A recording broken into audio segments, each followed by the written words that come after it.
Hello and welcome to the Bee Formless Flow-Driven CEO podcast. I have all the way, I keep saying all the way, and I don't know why I keep saying that because I'm in Australia and I have Paul Klein from Toronto, Canada, one of my most favorite countries in the world. Welcome to the show, Paul. Thank you, B. Really appreciate it. Nice to Yeah, meet you. I love we were just talking about Canada and I just absolutely love it. They say it's a lot like Melbourne, actually. I don't know if you've been to Melbourne before, but I don't know if I it's never have. yeah, Toronto or Vancouver, but we were just having a little bit of a joke around skiing that it's Thursday in Canada, Thursday evening, Friday morning here. So I won't say happy Friday just yet, but happy Friday Eve to you. Uh, Paul, I want to just celebrate some of your successes and get into some of the most impactful, yes, work you're doing and what you're about to embark on next month as well, and talking a bit about that also, which sounds super exciting. But you're the founder and CEO of Impakt with a K. I will say Impact with a K, impactcorp.com. It's a Toronto-based B Corp that you started in 2001 to help companies solve social problems and benefit from doing so. And, it'll be interesting to talk about the social problems that are currently going on in the world and how much they've changed since 2001. Right. Uh, but you've got over 2 decades, you've advised global brands and civil society organizations on social purpose, measurable impact, and shared value partnerships, which I absolutely love and totally believe in. You also founded the Impact Foundation for Social Change, and that supports pathways to employment and community integration. And you contribute impact journalism and leadership commentary to outlets including Forbes. One of my I read Forbes articles from people like yourself, and I think, oh my gosh, it'd be so amazing to write an article for Forbes one day. You served as Right the one about you. sorry, Right one about you. write one about me. Right one about you. Hmm. We'll talk about it later. I wouldn't even know where to start. But Paul, you served previously as a Economic Forum agenda contributor on the social goals of business. And I won't steal your thunder, but you've got something exciting happening next month in Toronto, which is a first you haven't Mm. done before. Tell us about your journey, how Impact came about, how you got into the B Corp, the social problems, solving them, all of that. Yeah, I don't know. Well, it's kind of a long story, but I mean, the short version of it, I guess, is that I grew up actually the only thing I cared about was music, really, pretty much. And I was a guitar player. I was at University of Toronto, then I went to this music school after that, and was playing in bands, and that, I mean, I really had no other ability, honestly. I didn't, or not that I knew of. And but then for reasons other than from me, I happened to get involved in the arts and culture organizations here in Toronto, and just kind of randomly was offered this job in marketing at actually first job ad was at the National Ballet of Canada, which I knew absolutely nothing about marketing and almost nothing about ballet. And so but it's sort of the story interesting because I feel it's a bit of a repeating thing throughout my life of being involved in things that are I kind of not even know that much about, Yeah. but felt compelled to do, and step into something, and partly because of the challenge, and partly often because of the people involved. And so anyway, but sort of fast forward from there, I was working in the arts for, a number of years, and then got involved. It was all like charitable organizations, arts organizations, and then I was the head of something here called the Canadian Parks and Wilderness Society, a national environmental organization. And I was again I was offered this job at this consultancy, and they did what they were what they called at the time social marketing, Ah, which I had never even I said, what's that? What is that? yeah. And like social change marketing. I was like, well, what does that mean? You know? And it turned out some of the things that they did were like sort of campaigns to say help people stop smoking or get healthy or that kind of thing. But while I was there, anyway, but I also remember thinking I again, it was the people there were super interesting, but I remember walking the first time I was there, I was like, what do these people do? Like I don't even know, and what am I supposed to do? I really didn't know. Yeah. And what it meant, I didn't had no interest in really being a consultant. I didn't even know what that meant, you know. So, but I liked the people, and it sounded kind of sort of intellectually interesting, And so, anyway, so I was there, and we were working on these campaigns, and at the same time, that was like the late '90s, and it was at about the same time that corporations were starting to um, lean into social impact, as what we would say today, or corporate social responsibility, what then we used to call corporate citizenship. And so, you had Ben and Jerry's and the Body Shop and Yeah. some of those Yeah. early leaders, and also I forgot to mention that before I was also happened to be at a conference. This whole thing around business and social change, this seed of the light bulb went off for me as I was at a conference, and Ben Cohen from Ben and Jerry's was the keynote speaker. And we didn't really have them here in Canada. Didn't know who he was. Yeah, right. And and then this guy gets up there and he starts talking about how businesses can have a social purpose and do all this stuff. And I was like, whoa, I just was like a light bulb. It's like, holy shit, this is like, I'd never occurred to me before.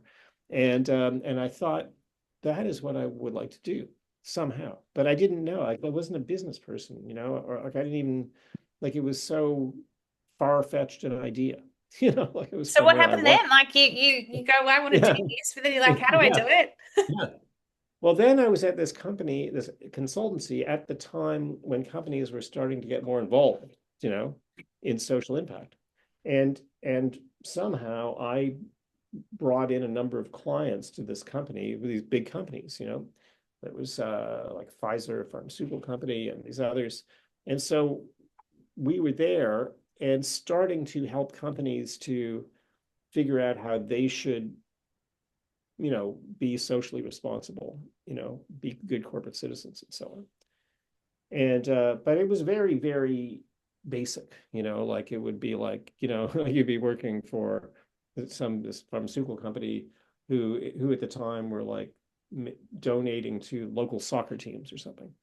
And then you say, well, what about if you donated to health organizations that were kind of aligned with the drugs you make? Mm, And people be like, whoa, yeah, that's what is that? Yeah. that that would be amazing.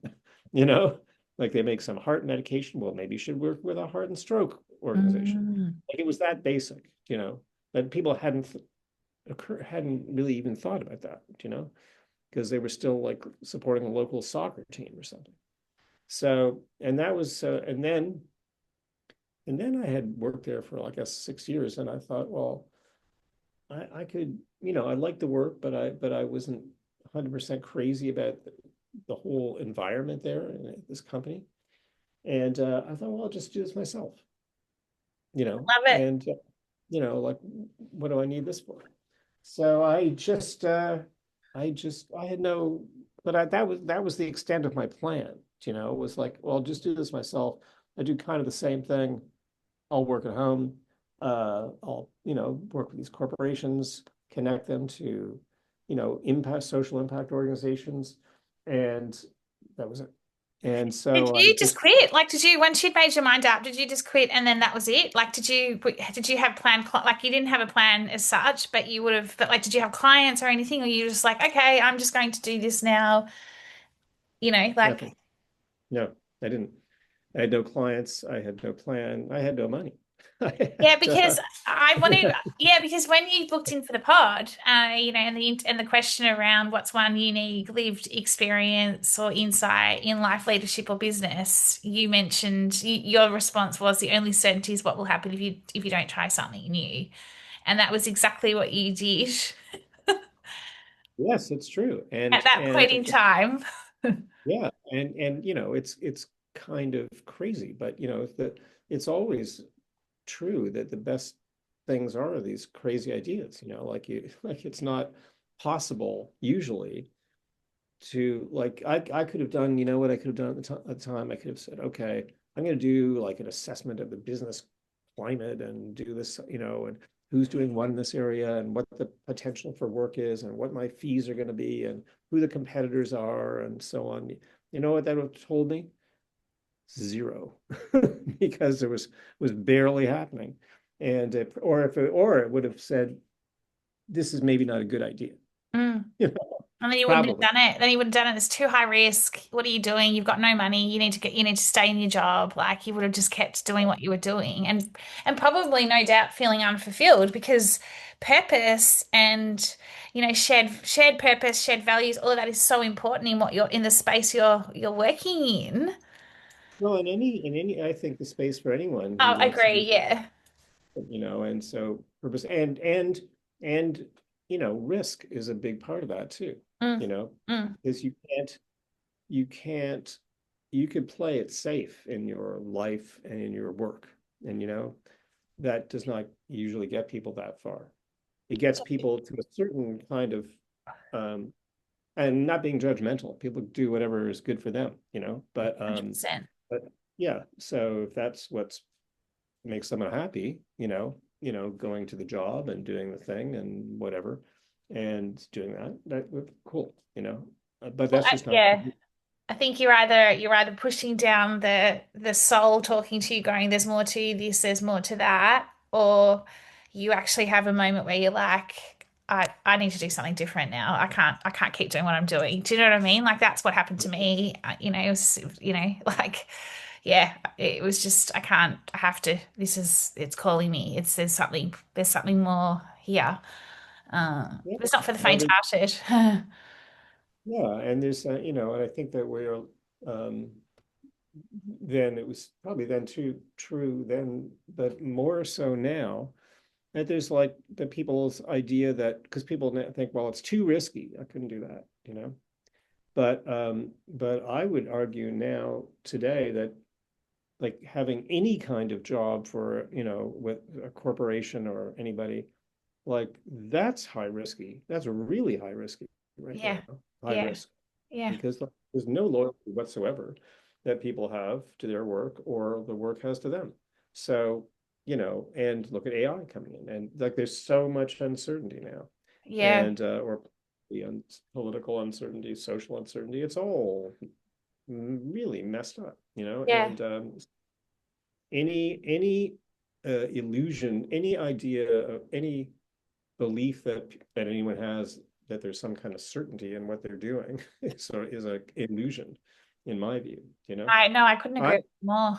I could not agree with you more because we're so attached to outcome, right? Like we want to know how we go from A to B, but there's just no there that doesn't exist for me anymore. It's like you'll get somewhere, but you might end up over here to here. Like it's non-linear. So it's then how do you operate? How do you thrive in that sort of environment?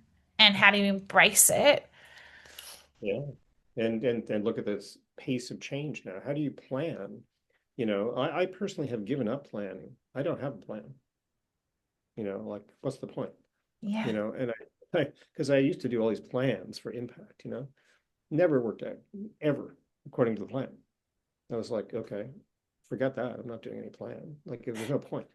Yeah, because And, you've had impacts for quite some time. Like, I mean, it's what, 2001. So you would have seen various iterations and various changes in the world in terms of social problems and, what's going on right now. Do you think this is the worst?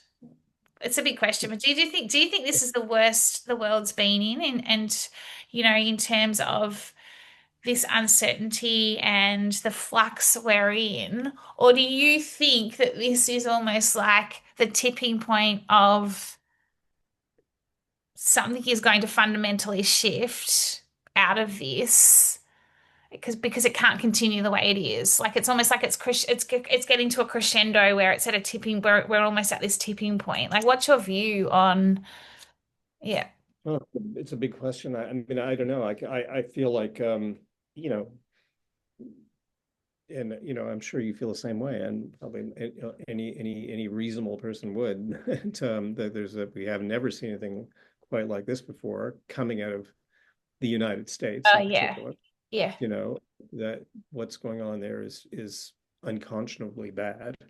Um, and any reasonable person would say that. And that is setting things back, like in the sort of the space I'm in, which is the kind of broadly making the world better place space.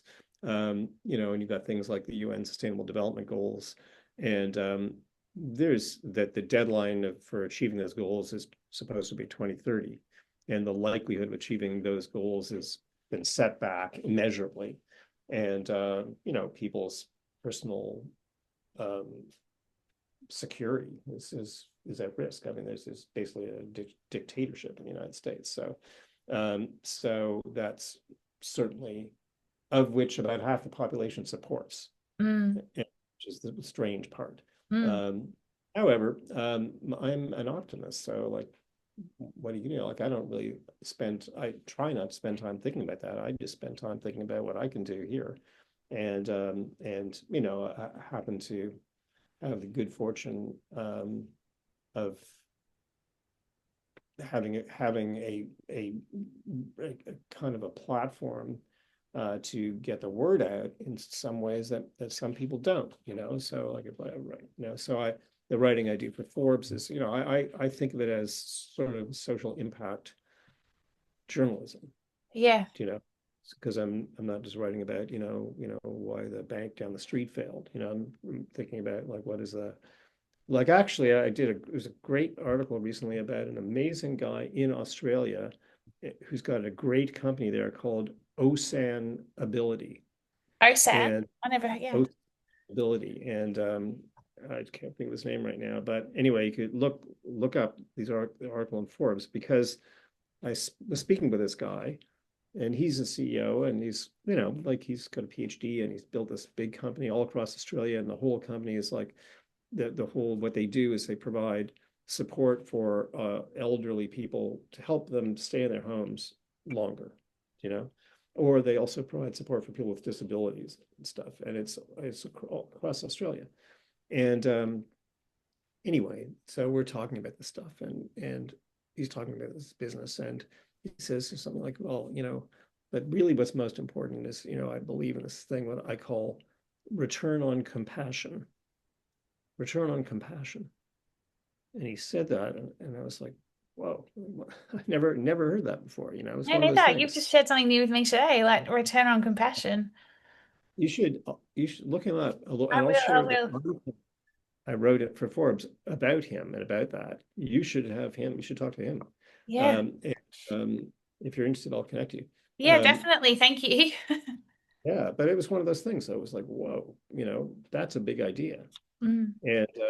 And at a time when people are thinking not about that, they're thinking about, you know, it's sort of a race to the bottom in most companies in terms of how they go about doing their business, which is what is the cheapest way to get the work done, the cheapest, fastest way to get the work done.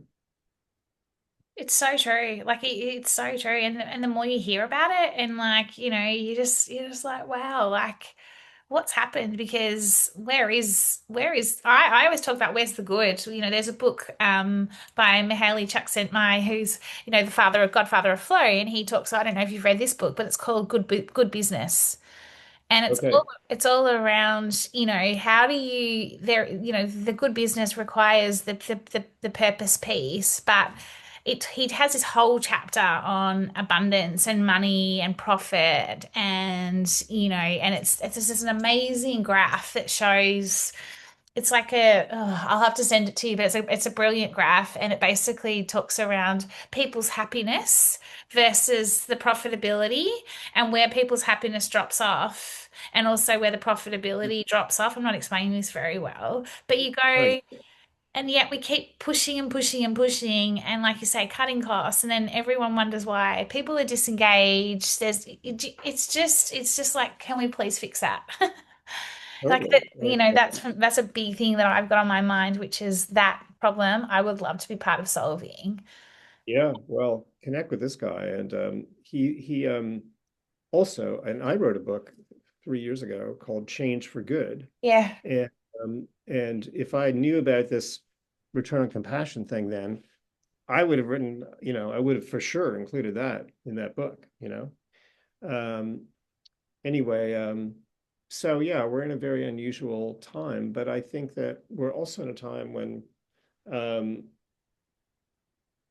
and it comes back to one's own belief and purpose. So this is what this guy um, believes in, and the whole company is built around that. And so I'm very much behind that kind of thinking, and I think that's the other thing that I've found, as difficult as it is at times, being an entrepreneur and stepping off that, you know, you know, Treadmill. place, yeah, and not knowing anything about what's going to happen. Um, and it's also one of the most profound benefits to me is it creates a place where you learn about yourself in a way that you wouldn't otherwise, you know, Mm. really does.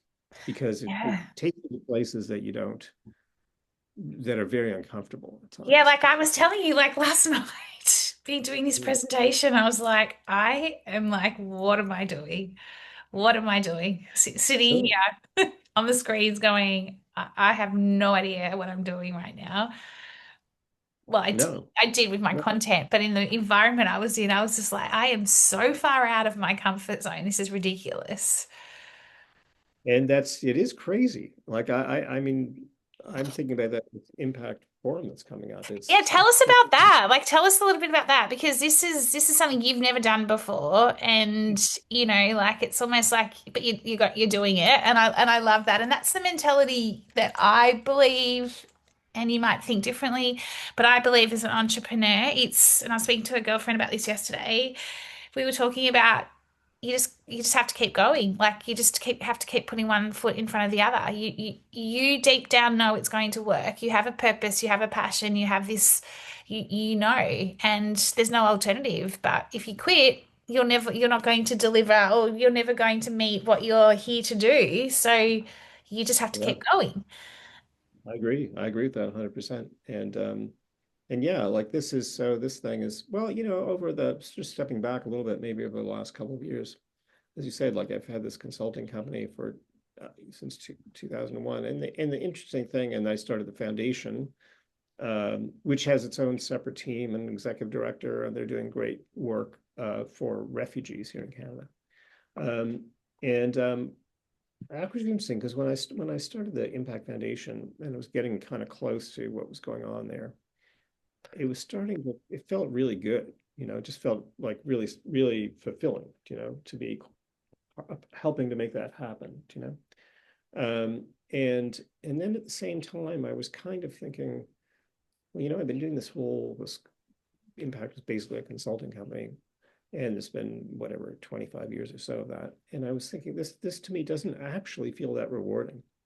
Like it's sort of intellectual. I was going to meetings and I was thinking, well, I feel like I've been in the same meeting so many times, and Yeah. I don't really think I've got a whole lot of to give to this. And it was a whole different thing of with the foundation where we're directly helping people versus consulting and advising people of what they should do differently to help people. And It's like one's ultimately, yeah, but ultimately you can consult, you can advise them, but they can choose whatever the hell they want to do at the end. So I think that's the hardest part when it comes to consulting sometimes because you're like, I can't actually go in and tangibly go, Yeah. like, yeah, sorry, I interrupted you, but yeah, I vouch for that. No, yeah, for sure. And most of the things that most projects, we've had the good fortune of having some very big projects get into the world, but mostly not. Mostly what happens is you're working with some organization and everyone gets very excited about it. Some really big idea, opportunity, something changes, the business changes, the CEO changes, the money changes, the thing gets watered down, and it's not near all so often. Anyway, I was like, I really just didn't feel happy doing that. Mm. And I was thinking, and then I was thinking, what is it that does make me happy, and fulfilled? And one of the things is like write the book and writing for Forbes, and also and have making an impact, in the world does, it's very important to me. And so anyway, the Impact Forum came about because I started thinking, and it's not that long ago. It was like this is all pretty fast. In January or so, I was like, well, I've got this amazing network of impact leaders that I know, some corporate people, academics, people in not-for-profit organizations, and they're all literally all over the world because of work that I've done or stuff that I've written or whatever. I say, well, it's got to be like, what do you do with that? Yeah, how do you You connect know, it all? group, you know. And then I finally thought, well, what if we brought these people together? They don't know each other. They brought these people together with a sort of a mission, with a purpose of actually not just, networking or whatever happens at a conference, but with the intention of actually co-creating something new How cool. that doesn't exist. And and so I started to share that idea with some of those people, you know. And originally I was actually thinking it was just be like kind of a Zoom thing or something. But then people were like, no, it's got to be in person. Yeah, yeah, you can't So, crack it all on. Oh, you could, but it just wouldn't be the same. You need that chemistry, that magic. If you're co-creating, I think it's got to be in person, face to face. yes, and that was amazing. But then I was like, whoa, that's a whole different level now we're talking about here. And then I started thinking about it, and I started talking to some people about it, and well, what if you get people together, you can't say, how are we going to change the world together? It's got to be a more defined. And so I had a bunch of conversations with people about the SDGs and spoke to, just was just starting to talk to people, and then ultimately ended up deciding to focus on this important SDG and globally important issue of affordable housing or lack of affordable housing, for vulnerable people, like if you're a single mother, a refugee, a low income person, or live in a big city, like it's housing affordability is just getting farther and farther away from most Mm, people's. mm, So we had a focus, and then I met with a guy here, who's the CEO of a large real estate company that itself has focused on affordable housing. They're called the Daniels Corporation. This guy's CEO is named Mitchell Cohen, who's an amazing person. So he was like, "Yeah, you got to do this," and so and everyone kept saying that, and then he introduced me to a place here, which is affiliated with the United Nations that I'd never heard of before, called the World Urban Pavilion. And so I went down there, and the World Urban Pavilion, they've got this affiliation with UN World Habitat, and they're doing thinking in a similar area. And it's located in a part of Toronto where there's a lot of affordable housing.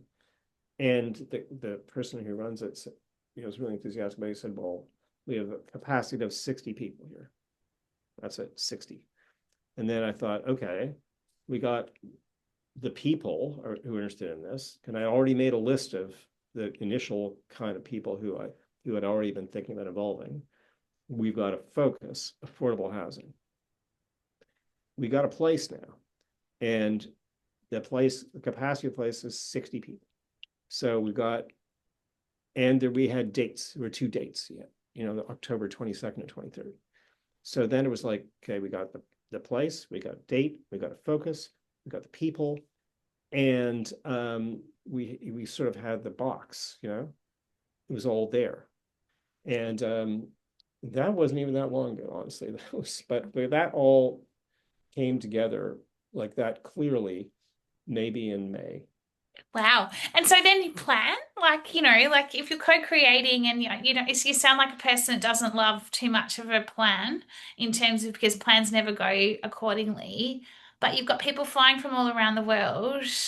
So how do you then, what's your kind of ethos, if you like, when it comes to co-creating? Like, because it's a big problem you're trying to solve, right? And so to just have people in a room going, we're going to solve this problem. Let's start now. Like how do you do Yeah. this?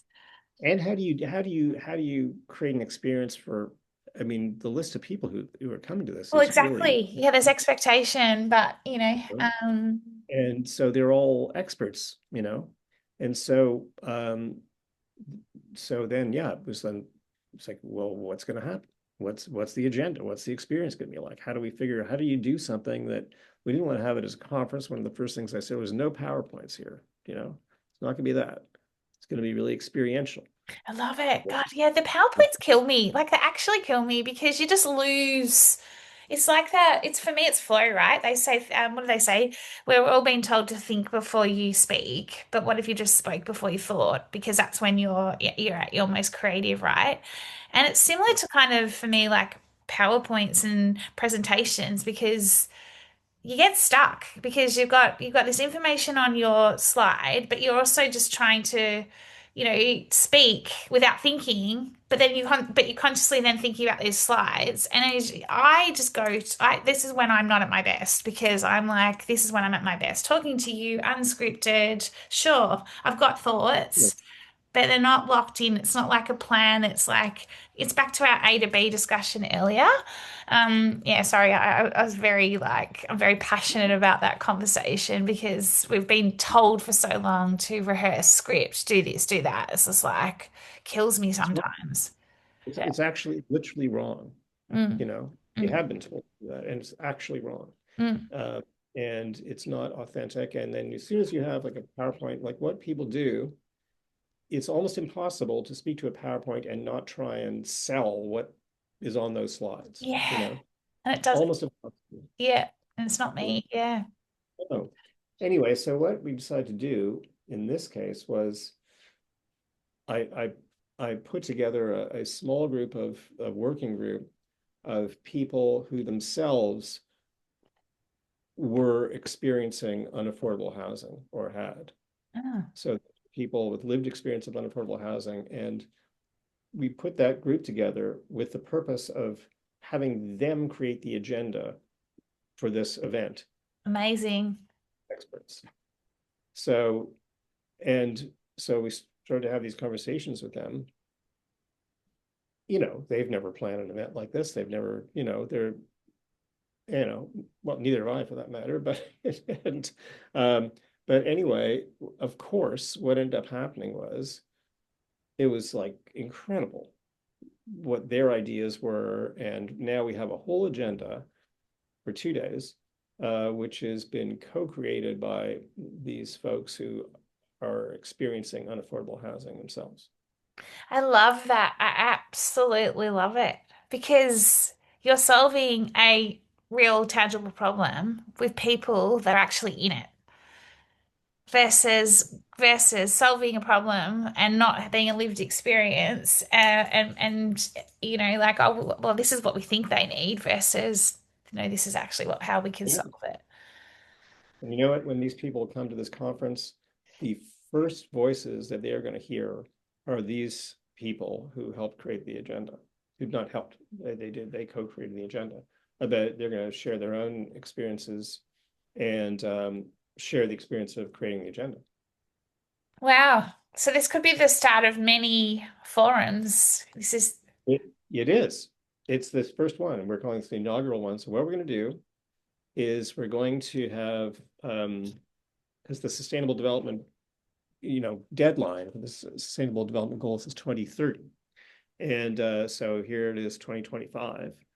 So I'm going to have one of these impact forums every year till 2030. It'll be the last one. And then, but we're going to focus on affordable housing, affordable housing. We'll move it around. And I you know, and because the issue is everywhere, and it's just different, plays out differently. Mm, I'm sure there's a huge affordable housing mm, issue in Australia. mm, mm. 100% sure. And so we're going to move it around to different cities, and we're going to, along the way, starting now, we're creating a community of impact leaders who are coming together, not just to talk, but to actually build something, invent something that doesn't exist in this space.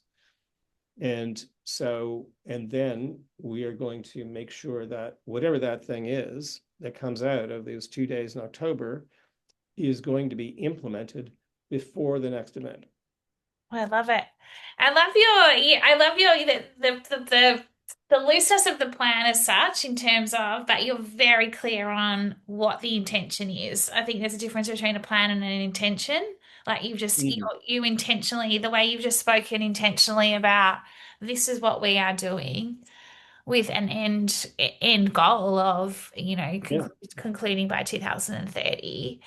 It's just a very different way to approach it, right? Like it's intention is everything. It's like it's not the same. But you talked around this return on compassion. I think there's something really strong about this sure. intention piece as well as part of that. And the Yeah, that guy's very intentional about it. And but you're um, very intentional, Paul. Like you come across as someone that's very intentional. You don't you if you say by the sounds of things, if what you say is what you're going to do, you don't just say it. Like we're going to do it, or you don't say it. yeah, well, I think that, it is kind of crazy, but uh, I, for whatever reason, I have done that. It was crazy to start Impact because it was like, by any account, it was way too early for that. It was crazy to think that we could, um, it is, like changing the lives of refugees is really hard. Mm, Yeah. mm. And but in this case, I'm not responsible for that. This woman, in fact, my colleague who runs the foundation, Fatima Al Husseini, is leaning into that work, but she is making really like a difference. And this is also kind of like it's but each one of these things, I feel like I don't know why, but I've just had this kind of history repeating itself thing of doing of leaning into things that don't exist. I guess I really like building things, Yeah, well, you you're know. shaping. Like you're for me, you're in the formless. You learn about something in terms of what's not serving the world or what's not working, and then you go, all right, how do we shape it, or how do we reshape it, or how do we reimagine, create it? That for Yeah, me, that and then how do you implement it? That's being formless. That's like you don't know what exists yet, but yeah. like let's see how it can, and even the way you've formed this agenda. So what is your so 2 days, like I've got two quick questions for you. 2 days. Do you think that you will get to, based on the agenda, like 2 days, like to solve such a complex problem as what you're talking about solving? Well, we're not going to solve the problem. I mean, what we're going to do is to come up with some new approach Yeah. to that will contribute.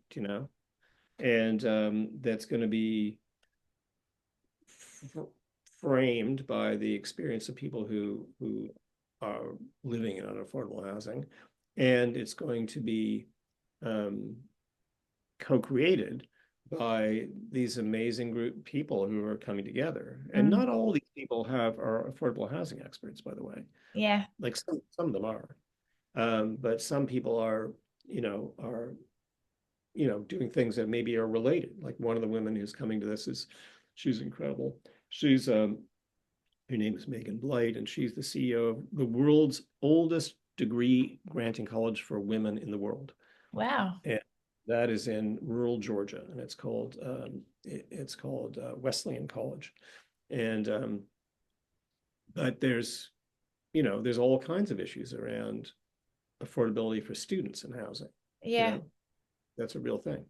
So she brings that perspective in addition to all kinds of other stuff. We have this amazing woman she's the head of community impact globally for Amazon.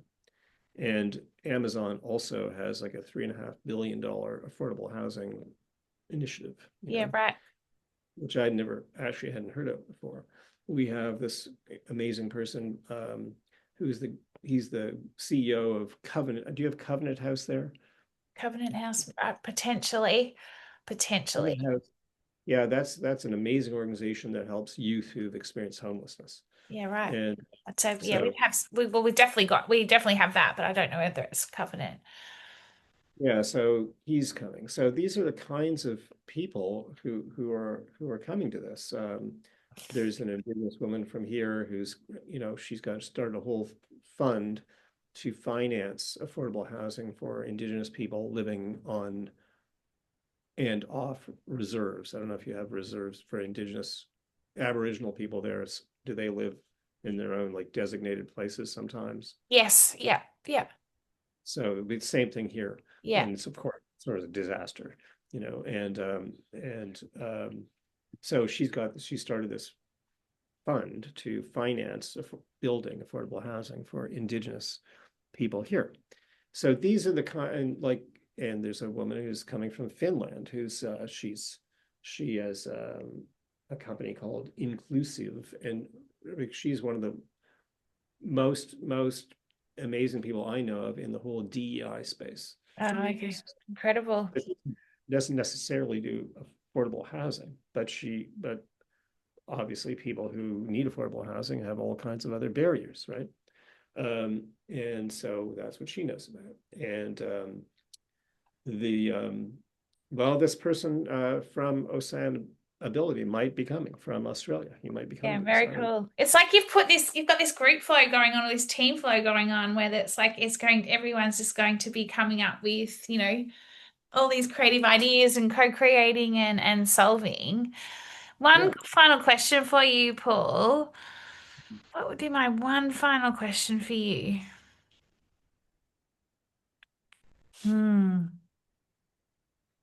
What is your one hope for the world between now and 2030?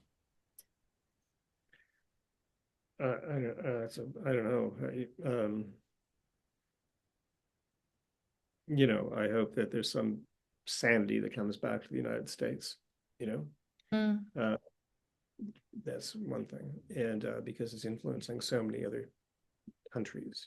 yeah. And I'm sure Australia too. It's just, ridiculous tariffs and everything Oh else yeah, going on.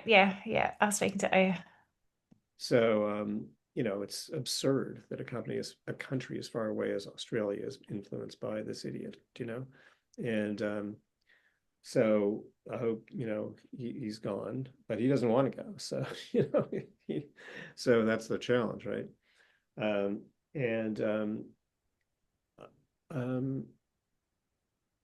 I don't know. I hope that there's some, in the rush to automate everything with AI. I hope there's some strong counterbalance to that about the importance of humanity and people doing things with each other, not with Mm, machines. You know, yeah. because it's really dangerous. Like you have a situation like this, and we have here the illusion that we are together or talking Mm, to each other, mm, but we are each talking to a machine. That's so funny. I didn't even think about that. Like, yeah, we are too, actually. I mean, you could Oh be my God. staring, Got you some. could be staring into your toaster, you know. Oh, this is hilarious. I can't believe you've just ended it on that, but I love that we are staring. We're talking to machines. So I'm talking to a machine, but you just happen to be here. But it's not like I can come in and grab you and go, oh, that's a great picture behind you. It is an amazing piece of art behind you, by the way. I absolutely love it. Uh, Paul, thank you so much. It's been a joy Pleasure. and such a pleasure talking to you. I've really enjoyed having my Friday morning shared with you. I'm going to go now and get a coffee, walk my little puppy. Oh, he's not that little, but Nice. he's sound asleep still. But and you let you get back to your Thursday evening. You're heading into autumn, and we're heading into the warmer weather. So yeah, Great. the joys, right? Well, yeah, yeah, for sure. How do we find out more about you? Well, I'll send, first of all, I'm going to send you a couple things. I'm going to send you this ar- article I wrote in Forbes about this guy in Osan Ability, this company, Uh-huh. in this, Yep. I just can't remember right now. And I'll send you something about the Impact Forum, Yes, please. and a couple things I'll just send you, and then we'll stay in touch for sure. Absolutely. And can you please send me, oh, I can look up your book. It was called, what was your book called again? Change for good. I didn't have that in my notes for some reason. That changed my book, so I want to share that. Paul, thank you so much. Have a wonderful evening and a You happy too. Friday tomorrow. Thank you. Ciao. Thank you.